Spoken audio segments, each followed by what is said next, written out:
Good evening, everybody. This is the Camera Artist Guild Thursday Image Critique, and I am your host, George DeLoache. I'm a portrait artist and photographer's coach here in Los Angeles, California, and I am glad you're here, and I'm glad I'm here.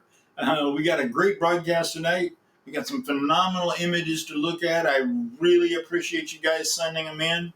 I will put Camera Artist Guild photographers up against any group. I don't care. You can come at me with WPPI. You can come at me with PPA. You can come at me with any one of those other organizations.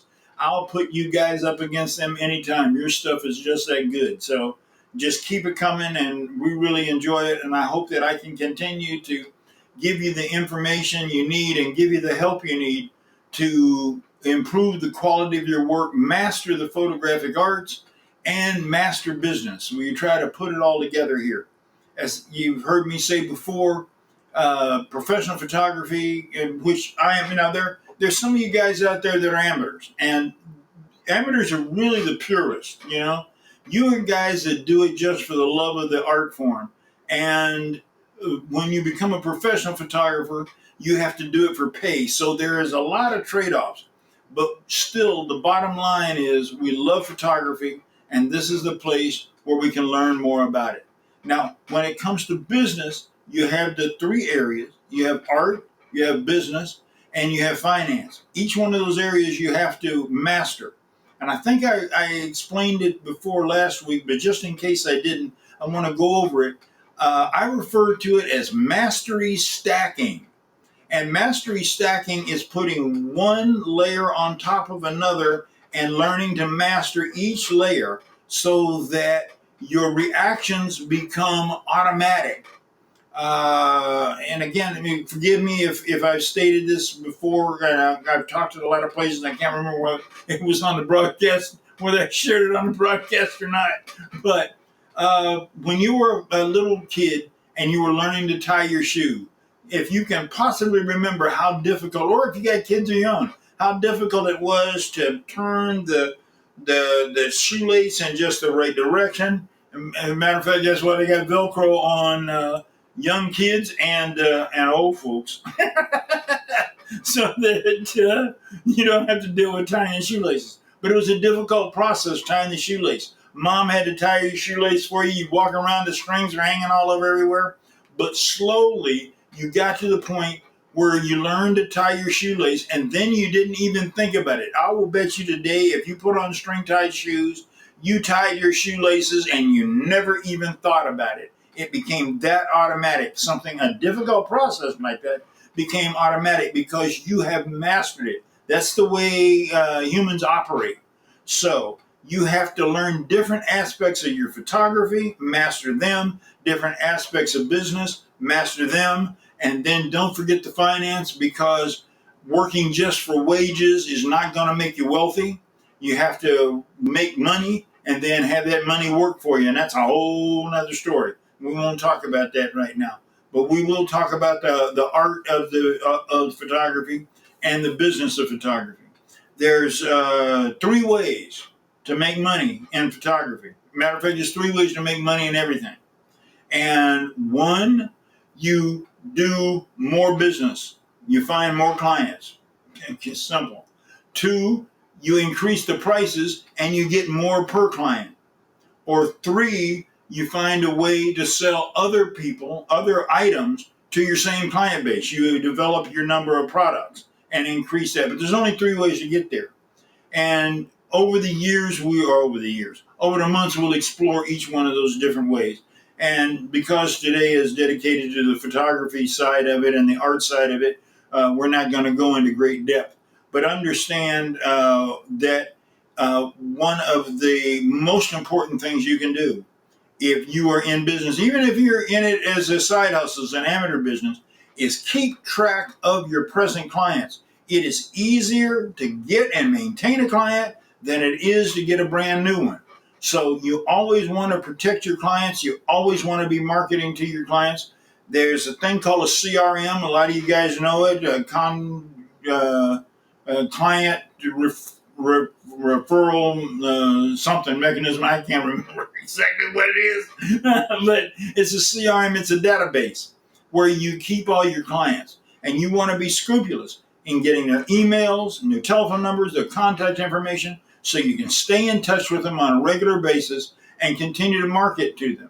So it may be a year cycle, it may be 6 month cycle, but you want to get them back no matter what style of photography you do and continue to do business with them. Or you want to be able to upsell them into a new product. For example, you start out and you do the senior portrait, and then you get referred to do the wedding when they grow older, and then you do maternity, and then you do infant, and then you do cake smash and toddler, and then you do family portrait, and then you do Christmas card. There's a continual way, and that's just in portrait photography. You have product photography, food photography, commercial photography, business and corporate like I'm in. Each one has their own flavor and their own technique of getting to them and their own items that you can upsell to. But you want that database so that you have those clients you can get to. And you want to be able to keep those clients and upsell to those clients. So it's enough of that. When it comes to your photography, if your work is not at a ability to raise the price because you don't feel satisfied with the quality of work that you're putting out, learn to master it. I have courses available. We talk about mastery. There's places where you can go to get educated. Shoot, YouTube is wide open with all kinds of tutorial information. Some of it's good, some of it's not so good, but you can learn, refine yourself, master your craft, and then you can afford to increase the price to your clients and provide your clients with something that they find valuable. Understand that they will buy what they find valuable, not what you find valuable, but what they find valuable. Discover their payoff, discover what it is inside them that they want rather than they need, and they will buy from you if you have a product that satisfies that need. So let's get into the broadcast so we can improve the quality of the product that we offer and enjoy photography even a little more. So anyway, let me get into the broadcast or into the critiquing. Turn around here and get Photoshop fired up. There we go. And we'll just broaden out the screen. Wonder who's here. Let me get the chat turned on and see if anybody's out there listening to the broadcast. Okay, here we go. This is the first image. It is John Bauer. John, you killed it, man. You killed it. I love this photograph. The way you have handled it. I'm working with one of my students, and she was trying to envision a photograph of a car and a portrait of a person with their car, and she was having a little trouble deciding how she wanted to do it. And I just love the way you handled it. Now, you're using a wide angle lens, so you have some distortion, but that works with the image. It just highlights that image. You drop him in on the 1/3 compositional line.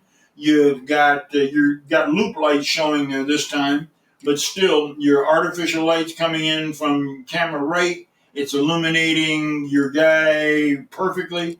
You're using a low camera angle to give him more stature. When you photograph looking up, you tend to raise the stature of a person. When you photograph eye level, then you more or less see yourself at eye level. And when you photograph down on a person, you tend to diminish their stature a little bit. So, but here you're making him look just bigger than life. I love the car. I love the way you're handling the light. You balanced your street light with your artificial light right on the money. Everything is wonderful. The only thing that I might think about doing, a couple things, and it's just, and I wouldn't know until I tried it, and looked at it and made a decision.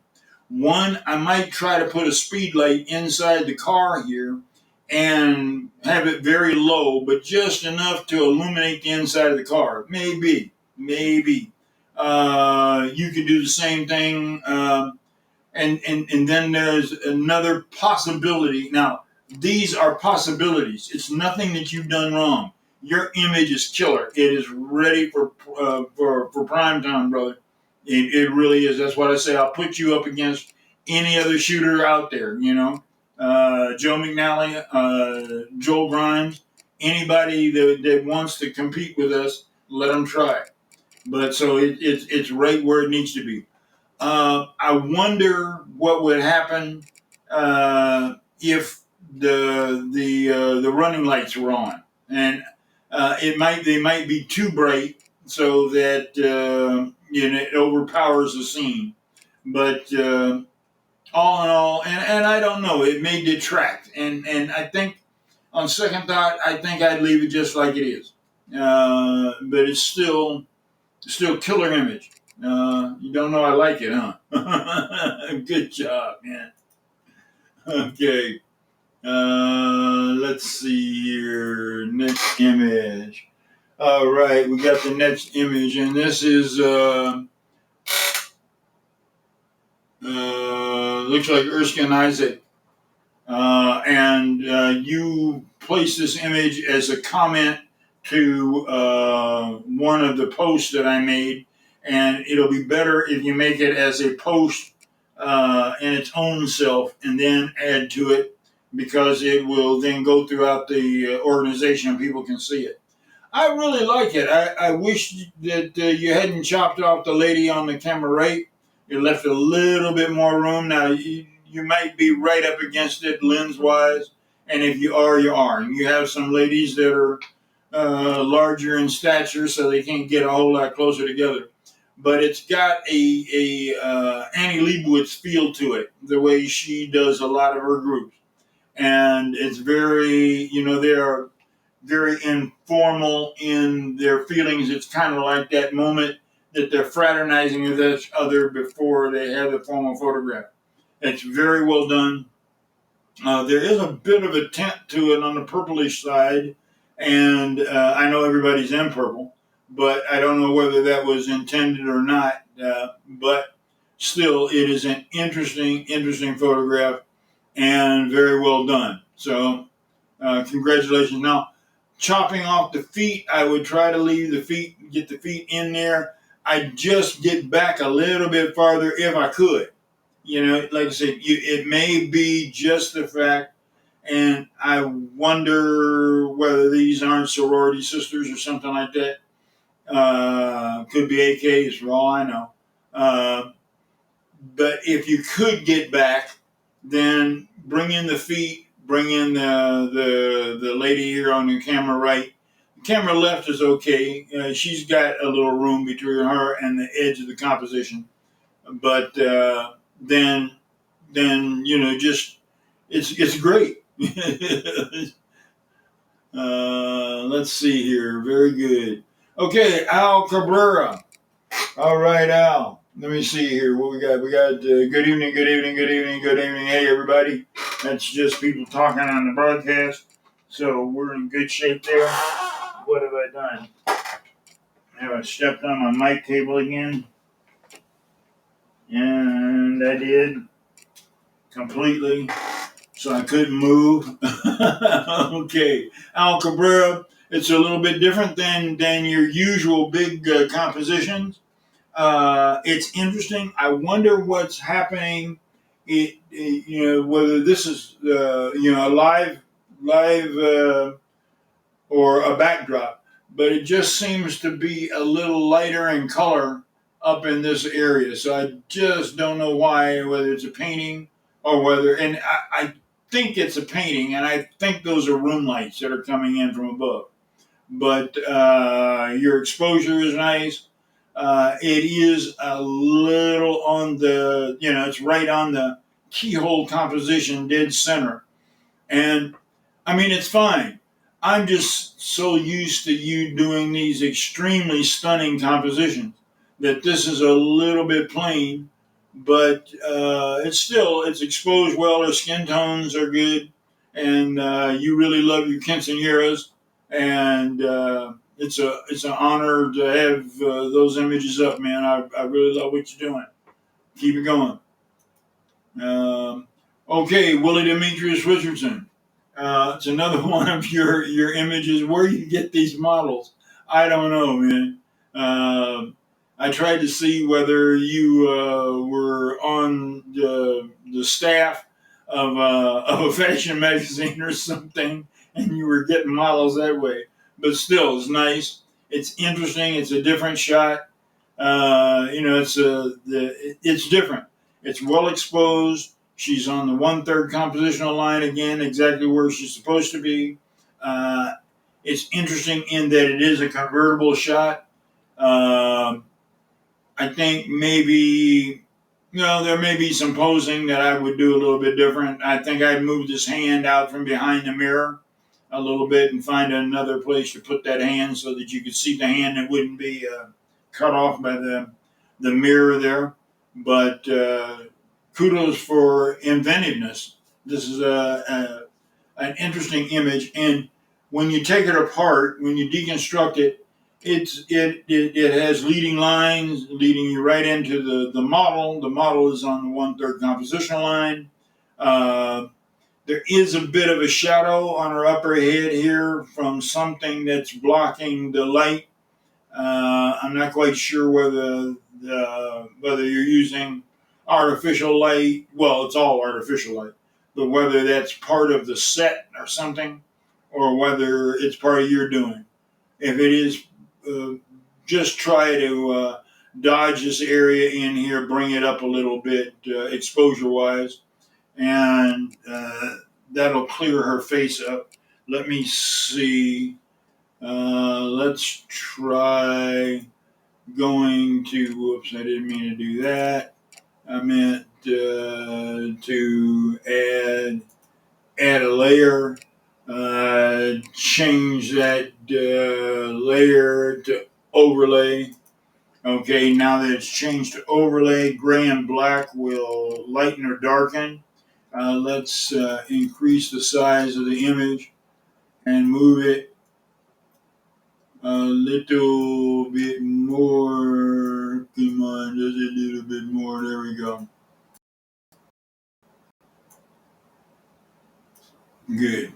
Okay, very good. Perfect. I just triggered one of my programs. How in the world did I do that? Okay, now let's pick a brush. Get a brush. Make sure that it's a soft edge brush. Go up here. It is. It's on the soft edge side.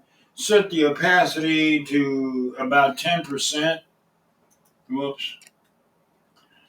And change the color to white. Let's go over here and change the color to white. We did that. And now let's shrink the brush up just a little bit. Whoops. Send you to shrink it up a little bit there. And let's just add a little bit of lightness. There we go. Okay. Not much. Just a little bit of lightness into that area. Maybe a little bit into that eye too. There we go. Perfect. And we zoom out. And I mean, it's not much, it's subtle, but there's that, and there's that, and there's that, and there's that. And you can play around with it a little bit. Maybe I went a bit too far. If you think you went a bit too far, go up to the opacity slider while the opaque layer is chosen, or the layer is chosen. Go up and take the opacity slider and slide it down a little bit. See, all the way down, it comes back. So let's put it maybe about there, something along in there, 89%, and there you go. So that's a possibility. Any way you like it, but just something to think about. If nothing else, it's a technique that you can use on other images. Okay. All right, this is Tim Stanford. Great image, Tim. It reminds me of the 70s. When I come through the 70s, I'm a product of that. I had an afro that was huge, you know. I looked like the fly on car wash. And you probably, if unless you're an older guy my age, you won't even know what car wash was. But it was a movie, and there was one guy in there with a big afro. But the model looks great. There are several people that mentioned it. I'll mention it again. Uh, Sometimes these lights will draw your attention away from the model because they are brighter than the model, specifically the one over here. You may be able to clone that out. I haven't tried it. I wonder if I go to the stamp layer and I just shrink that stamp layer up a little bit. Alt stamp and select, and let's go. Well, no. Control Z, back it out. Sample again. There. Alt sample. Good. Okay. Now she's moved from that side a little bit, and I wonder the patch tool might work on this. Whoops. That was clumsy. Let's go up here. Let's try the patch tool.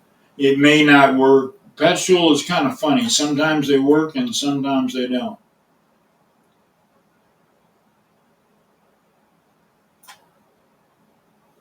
Okay. Now you've got a little bit of line here and there, so you just want a patch tool around a large enough section that it fades into the background. And there. Now you probably could tone down the other bright spots here. You know, maybe this one. Actually, I made that patch tool too large.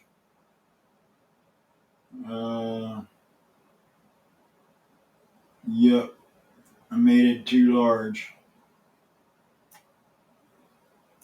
We'll try it right there. But now, see, now all of a sudden, the model itself is really beginning to jump out.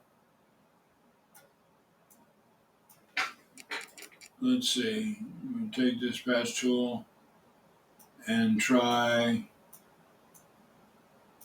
Oh, this is great. There we go. Let's try it again. Now. Yeah. Okay. That toned it down a little bit. It didn't eliminate it. We could work at it, but I don't want to eliminate all of them. I want to leave some of it there so that it shines through. But now you're really drawing attention to your model, and she just jumps off the page because the lights are out of the way. So give that a try. You don't have to do it. You can keep it the way it is. You are the creator of the image. You're the one that decides what you're doing. But just as a possibility, something to tone it up, and something to think about when you're making when you're making the composition. Remember that bright light draws your attention. When you're looking at the image. So you've got mid-tone lady, you've got dark hair, you've got a darker background scene, and so you want to kind of keep it all on the low-key side. And bam, she just jumps off the page at you. Okay, Tim. Thank you, brother. Let's go here.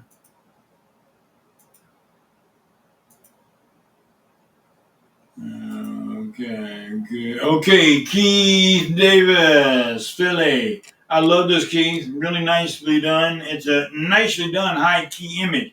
And believe you me, high key is hard to do. I teach a $1,500 course in high key at my studio. And people, I get people signed up for it all the time because high key is so difficult to pull off. But you come off with it pretty good. And one thing that you did do, and that so many people make the mistake of trying to do, however you went about it, you left the shadows. You have to have shadows. If you don't have shadows, there's nothing to anchor it to the ground. And it just turns into something floating, which screams fake. This is a high key photograph. And I love the way you edit it. It's very difficult to put everybody in there together, but you pulled it off pretty good. There may be some things that I would change posing wise, but you're not posing models, you're posing a family. And the main thing is that everybody is happy and interacting with one another. You carried it off, man. Congratulations. See, I tell you, you guys are good. And I threw in another Keith Davis, even though I got one from you. I threw in this other one. You're really starting to knock out some of these maternities with interesting posing. You had a couple other couples earlier, but interesting. And I wanted to put it up. Now, the one thing I would do is add separation between the lady and the background. She kind of gets lost up in here. So you really need to add a light into the back area, but not real bright, not almost noticeable, just a little bit lighter than her hair so that you can see where her hair begins and where it stops. And that would bring and add a third dimension to it. Right now you're looking at two dimensions, just the two of them on one plane. But you would add that little light fade in the background, and if you couldn't hide it behind either one of them, what I do all the time is that I use a boom system in my studio. Now, I made mine out of 1.75 inch, I think it is, water pipe, and they're 10-foot lengths or something like that. And I just screw together a cage.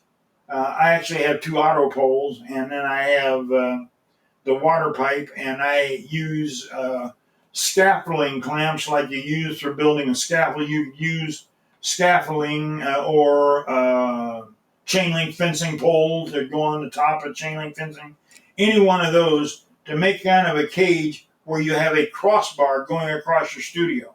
Then with super clamps, you can clamp a monolight up there with a 7-inch reflector and a grid or barn doors, and it will sit above everybody and point down at the background and give you an interesting little pattern there, especially if you have a really dense grid. So it's just something to think about. And that takes care of that. Let's get the broadcast back around this way. Okay, everybody, let me see. Are there any questions? And we don't see anything. Now, the one bad thing about I'm broadcasting with Restream. I was using vMix and the Facebook Live, and I can read who the comments come from. On Restream, they show the comments, but they don't show who they're from. So I have no idea. So I'm just, hey, everybody. Okay. Okay. I hope you got something out of it. If you have any questions, write those questions in. And I will try to answer them or bring them up in a broadcast. You got an idea for something that you want to learn more about, let me know. I'll bring a tutorial on that. For you guys who are new, if you are watching this broadcast outside of the Camera Artist Guild group page, if you're watching on the business page, or if you're watching on YouTube or one of the other places that it goes out, first, if you're watching on YouTube, smash the like button and share, and even subscribe to my channel so that we can help grow this medium. But come over to Camera Artist Guild group on Facebook and join the group. Ask to join the group. I'll bring you into the group. Got a couple questions to answer so that I know which direction to take you. Join the group, and then all you have to do is do a post, and then in that post, attach an image to that post. It'll come up in the full feed in the discussion of the group, and other members can share with you and give you their ideas. And then I will pick 5. I actually went more than 5 this time, but that's because I loved every image as well. But I'll go with at least 5 images and do a critique on those. And I'll try to bring a few tips on business and a few tips on photography as well. Let me see what else. Oh yeah, welcome everybody from around the world. We are really broadcasting worldwide now. We got people from all over the world. So Africa, welcome. India, welcome. Asia, welcome. I'm so glad you guys are here. We're getting a strong contingency from Nigeria and Ghana. So welcome. Some people from Namibia and some from Kenya and Tanzania. So I love that. South Africa, pick up the pace. I haven't gotten anybody from South Africa in a while. And United States, you guys are falling behind Africa and India. So we need more members from the United States. I don't want to pass those guys. I don't want to pass you guys up. So do me a favor. Let your friends know. Other photographers that you have. Go into photography groups and let them know about the broadcast so that they can come on over and we can build, because strength comes with a multitude of people. So anyway, that pretty much covers it for this week. You guys have been wonderful. I really love being able to bring this broadcast to you, and I hope that I have been helpful. That's my whole purpose in life. Let's face it, friends, I am in the 4th quarter of the game. I played 3 quarters of this game. I'm not looking to check out anytime soon, but I've got more time behind me than I do in front of me. And I can't take this knowledge to the grave. Now, when I was a beginning photographer, we didn't tell secrets. We kept those secrets like a magician holds on to his tricks, how he does it. And the only way you learn photography, there was maybe 1 or 2 photography schools around, but not very many at all. I think Rochester, where Kodak was one. I think Brooks had a course. But for the most part, you learned as an apprentice. You went to work for somebody, and they taught you, and then you held that information until you died, unless you found an apprentice that you could pass it on to. Well, I've accumulated over 50 years of photography knowledge, both in business and in photography. And I got no apprentice to pass it on to. So I'm passing it on to my students and on to you guys. And I hope it's helpful. Okay, good enough. We'll see you next week. Thanks. Let me get up here and, okay, I do this every week. I lose the cursor. I can't find it. I got 3 monitors over here. Can't find the cursor. Okay, there we go. We're out of here. I think there's the end. And